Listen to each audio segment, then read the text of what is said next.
Coming up on Mountain News this morning, folks said their farewells to Coach Philip Haywood over the weekend as people gathered for the coach's funeral. And a new bill wants more safety standards for crash responders after advocates say too many lives are unnecessarily taken. Dedicated to Eastern and Southern Kentucky, this is WYMT Mountain News this morning. Good morning. Happy Monday. My name is Amelia Lee on this beautiful January 27th at 6:30. It's also time to check on in with meteorologist Megan Dusmal for a look at the forecast this morning. Megan, all we talked about last week was the cold weather, so do we have some hope, especially for you as you head out the door, some warmer temps this week? Well, I have some good news for you and for everyone watching. Yes, finally, for the first time in a while, we're looking at not only warmer temperatures, but warmer than average for this time of year as we're heading to the next couple of days. Very exciting. Let's take a look at those current temperatures. We are in the 30s. Now, normally this time of year, we're looking at those overnight lows in the upper 20s.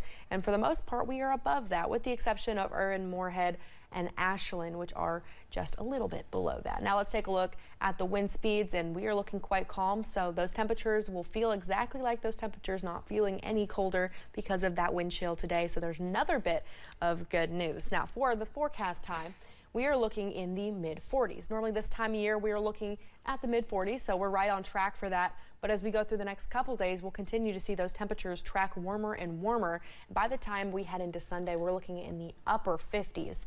So there's some really great news as we're going into the next month of February. Now let's take a look at satellite and radar. We did have a little bit of that rain and snow this morning, but it is on its way out. Really just looking at maybe a snowflake or two as we're heading towards that Kentucky and Virginia border this morning. But once it's gone, we'll be nice and dry for the rest of today, which will be quite nice looking dry for both Tuesday, Wednesday, and Thursday as well, for the most part on Thursday. Now here's that planner for today. Sunny skies for most of it, and we'll drop down to 37 by 9 o'clock, seeing those temperatures drop to the overnight lows in the low 30s. Amelia. All right, Megan, thank you. Yesterday, those close to the late coach Philip Haywood gathered to say their final goodbyes. A funeral service for the winningest coach in Kentucky. He died last week after being injured in a car crash. Ariana Mintz says the services were filled with tears and love, remembering the great coach.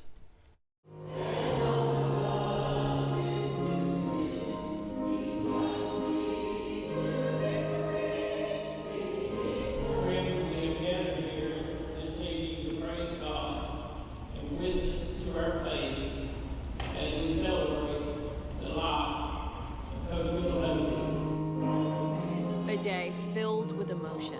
A community gathering at the Belfry High School gym to say goodbye to a beloved friend who left an impact in people's lives on and off the field. He was a loving husband, father, grandfather, great-grandfather.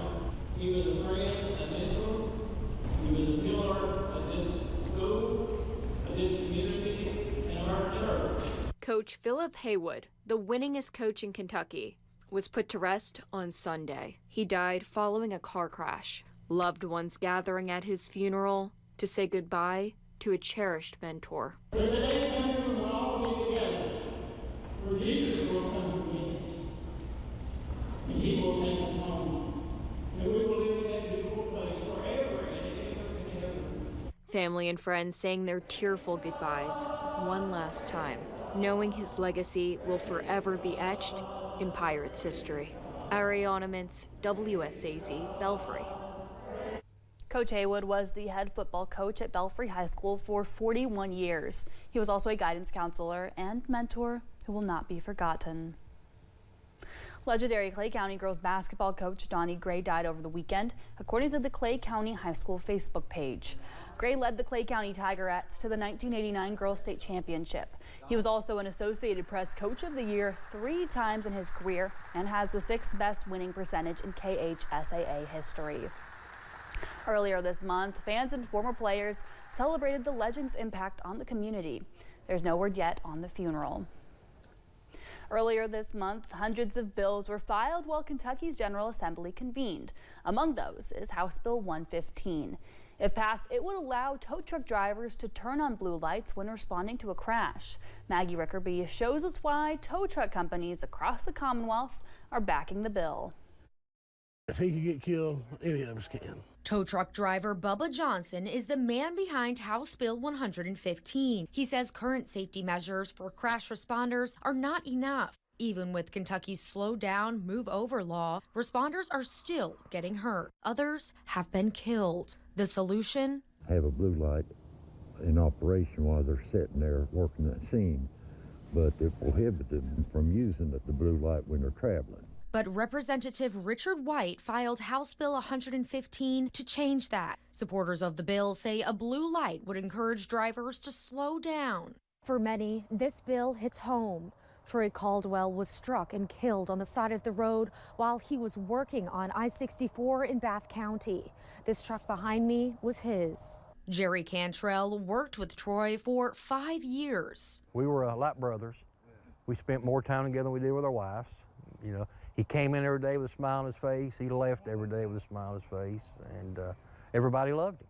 When Troy died, Johnson decided to take action in his honor. He calls House Bill 115 Troy's Law. I think this might not fix everything we've got going on, but it will really help.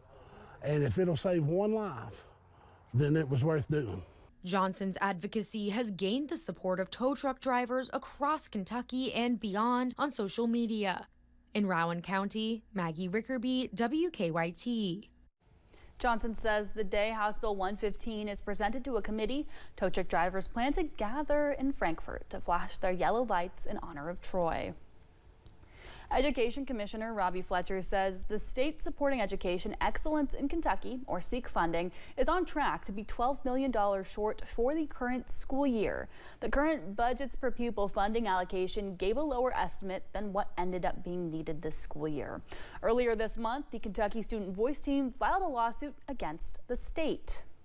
We will be involved with listening to their concerns and helping any way that we can come up with ways that they can cut their budget. We reached out to House Speaker David Osborne about this funding shortfall. He brought up the concern about how per pupil costs are calculated, saying in part, quote, multiple shortfalls over the past 15 years calls into question just how reliable that data is. The final totals from the Kentucky Department of Education are determined in early March. Officials with Kentucky Power awarded $1 million in grants to local community action agencies. 2 of those agencies that received funding were in our area. The Big Sandy Area Community Action Program received $320,000, and LKLP Community Action Council will get $430,000. The funding is for weatherization improvements, which includes upgrading heating systems and the addition of quality insulation for homes. Sports gambling is leaving its effect on Kentucky gamblers. The total number of calls, texts, and chats to the Kentucky Problem Gambling Helpline more than doubled in 2024. In the first 8 months of 2023, before sports gambling began, the line got about 66 calls a month. In 2024, it averaged 270 calls a month. The Kentucky Council on Problem Gambling believes the increase is due to the full year of sports gambling and all the ads that include messaging about problem gambling. A Whitley County attorney is facing a public intoxication charge. The new case comes less than 2 years after he was convicted of driving under the influence. Now, Williamsburg attorney James Wren II is charged with public intoxication after he reportedly showed unusual behavior in the courtroom. Whitley County Sheriff Bill Elliott says multiple attorneys reported smelling alcohol on Wren's breath. He says he made the judge aware of the situation, but waited to confront Wren until after his case. We took him in the office downstairs. I rode the elevator down with him. He smelled strong of alcohol. Eyes was bloodshot. Just appeared to be disheveled, like in his general appearance and demeanor.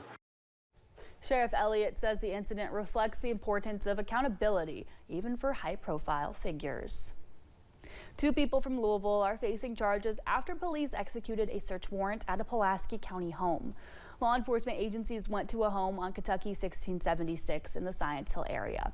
After failing to enter the home, they went into a garage nearby. After putting out a fire in the garage, police seized meth and a handgun that was reported stolen. Thomas Sobel and Sarah Morris were taken to the Pulaski County Detention Center.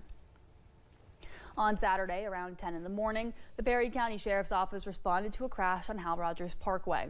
2 vehicles were involved and 1 person died. 2 of the people in the crash were taken to a Lexington hospital, and there is no word on their condition.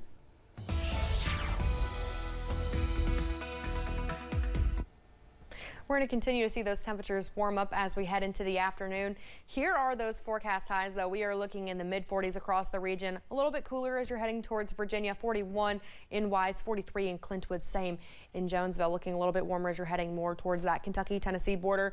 We're looking potentially at hitting 48 degrees in Middlesboro, 46 for Jacksboro, Williamsburg, Somerset, and Monticello, 41 as you're traveling more towards Moorhead. Now let's take a look at that satellite and radar. We did have just a tad bit of snow and rain this morning towards our more Tennessee counties, but we are seeing just the remainder as we're heading into the morning hours. A little snowflake or 2 could be expected as you're heading between Harlan and Norton this morning. Heading to the bus stop, here's what you can expect. Temperatures will be in the low 30s. Now we're starting to see those clouds take back, and as we head into lunch and the time you're heading home, we'll be looking at those nice and sunny skies. Temperatures will be getting to the mid 40s by the time you're heading home. Amelia. Thank you, Megan. The time is now 6:40. Still to come on Mountain News this morning. The Super Bowl is set with a rematch between the Philadelphia Eagles and Kansas City Chiefs as the Chiefs try for a historic 3-peat win.